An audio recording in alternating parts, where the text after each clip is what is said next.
Hello guys from my hotel room at London Heathrow, where this morning I'm taking a flight with Virgin Atlantic in one of their Boeing 787 Dreamliners all the way over to Austin, Texas. And I'll tell you what, I hope the weather's better over there than it is over here this morning. Yeah, it's a bit cloudy out there, but yeah, I'm travelling in premium economy, so I haven't done that before with Virgin, so let's go and see what it's like and I'll catch you on board. I was staying at the Good Value Terminal 4 Premier Inn again for this flight. Virgin Atlantic are based at Terminal 3, but that's not a problem. There's a free train you can use to connect between the terminals. Easy. Now, unfortunately, as I was only travelling in premium economy, I wasn't able to gain access to the famous Virgin Clubhouse Lounge, so I headed straight for the gate, where I caught my first glimpse of our aircraft on this very dreary morning, GVYUM, the appropriately named Ruby Murray, an 8-year-old Boeing 787 Dreamliner.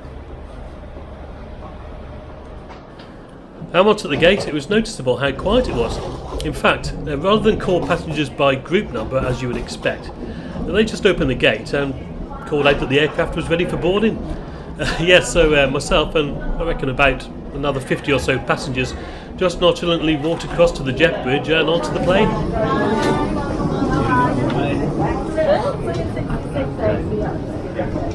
Hello, welcome on board. Thank you very much. 22k if you want to go straight across and then just... Alright, thank you very much. Morning. Yeah, thanks, hiya.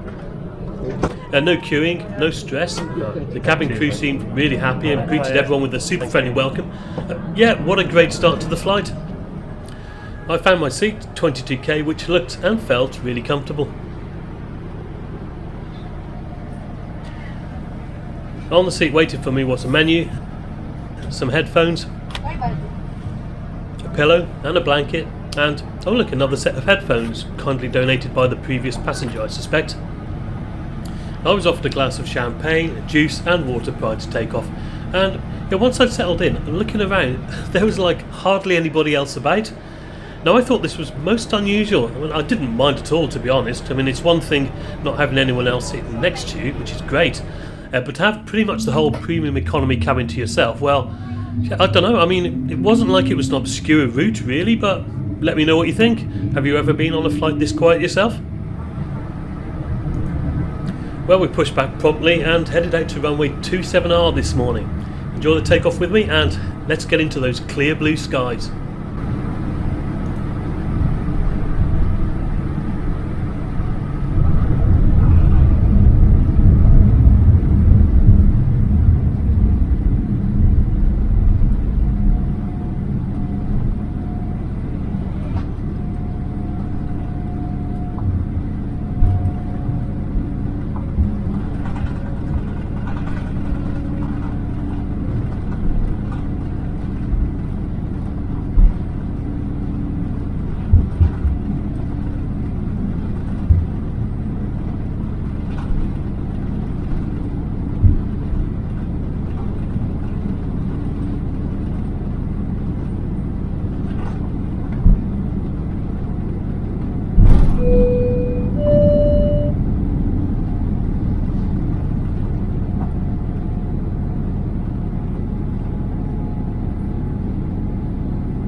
Yeah, we didn't take long to get off the ground today, did we? There's some great wing fluff visible too, if you like that kind of thing. Now, once above the main cloud cover, we continued the climb up to 38,000 feet initially, and yeah, it was much nicer up here, wasn't it?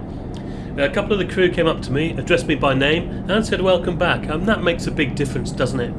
I was initially served a drink, pretzels, and orders were taken for lunch. Here's the menus for those of you that are interested in that kind of thing. I went for the classic shepherd's pie, which was great. The salad and the dessert were also really nice. The food was accompanied by a can of wine. Yeah, I'm not sure what to think about that, to be honest. Do you look forward to a can of Sauvignon Blanc? Yeah, I'm not sure about that one, really. I should also point out that I didn't steal the salt and pepper this time. I've already got a purple and gold set. I don't need any more. After lunch it was time to chill out a bit, so for me it was just a case of dimming the windows on the Dreamliner a bit and relaxing in these big seats enjoying the views. Perfectly comfortable for this roughly 10.5 hour journey. After a while I noticed that one or two other people had appeared in the cabin and were enjoying the premium experience. I know it was pretty empty, but isn't that unusual as well? I mean, having paid for a premium economy seat myself, I'd be lying if I said it didn't bother me that others, who I suspect hadn't, were getting the same benefits, albeit halfway through the flight at this stage. I bet I'd have soon be kicked out if I'd have decided to upgrade myself to a business class seat. But you know, it was a fairly relaxed atmosphere on board, and I guess it was no big deal really. The crew were fantastic and really couldn't do enough for us, and I bet when it's quiet like this it makes their job a lot easier too. Now, a bit later on, and with their consent, I took my blanket and pillows and spread out across one of the empty rows of 3 seats in economy, and they were cool with that, and I managed to get an hour or so sleep. I returned to my proper seat, had another can of wine and applied some moisturiser. Very important, that last bit, isn't it? And before I knew it, it was time to carry out a loo review. As expected, it was all very clean and well stocked. It probably didn't require too much attention on this flight.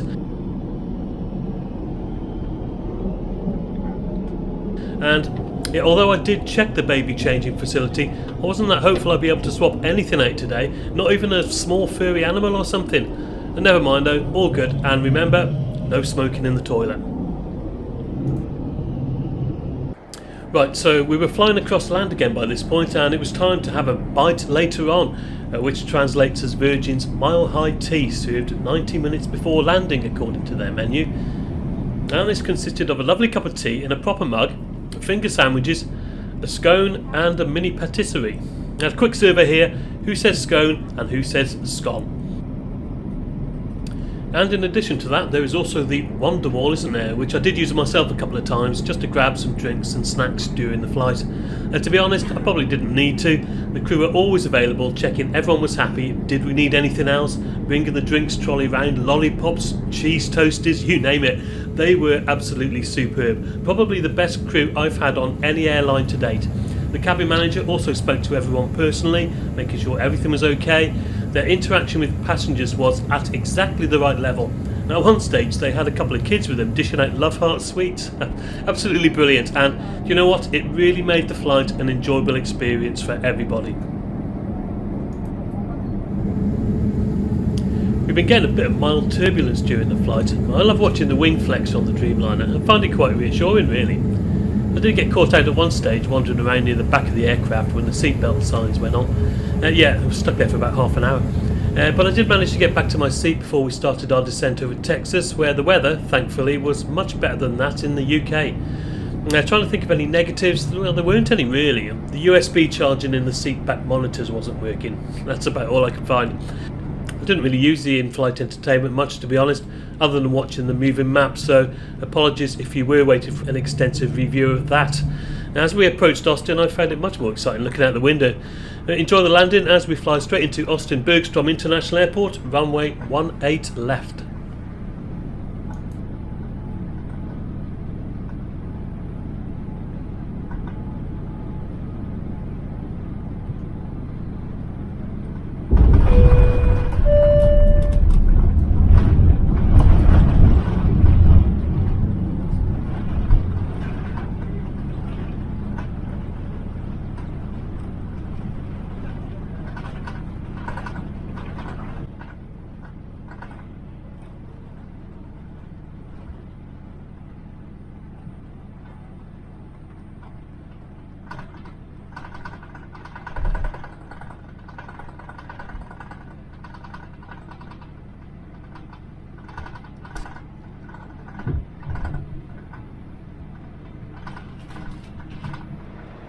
We taxied to the gate, JetBridge today, and after waiting for the upper class passengers to disembark, said my goodbyes to the excellent crew.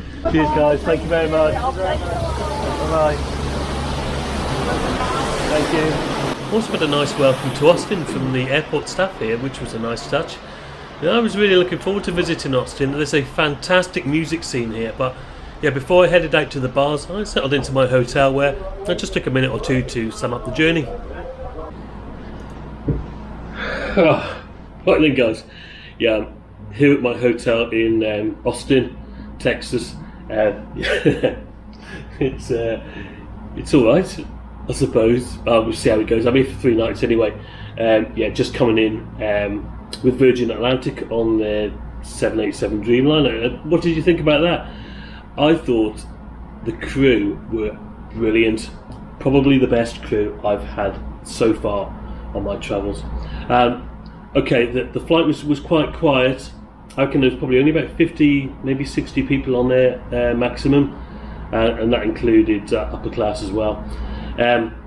But yeah, they were brilliant. They couldn't do enough for you, and so great crew there. Had a great chat with a couple of them, and the food and the drink just kept on coming. So I thought the service was excellent. Long flight, about 10.5 hours altogether. But getting into Austin, breeze, going through security, took a minute if that. So that's great, isn't it? And then I got the bus into town. Which was an experience in itself, but yeah. So I've got to figure all that out because I'm here now for a few days, and then I'm heading back to the airport to go up to Raleigh in North Carolina. Yeah, pretty tired. So I'm going to try and stay up as late as I can tonight to try and beat the jet lag, and I will see you again in a few days' time. Well, thanks for watching as always, guys, and cheers for now.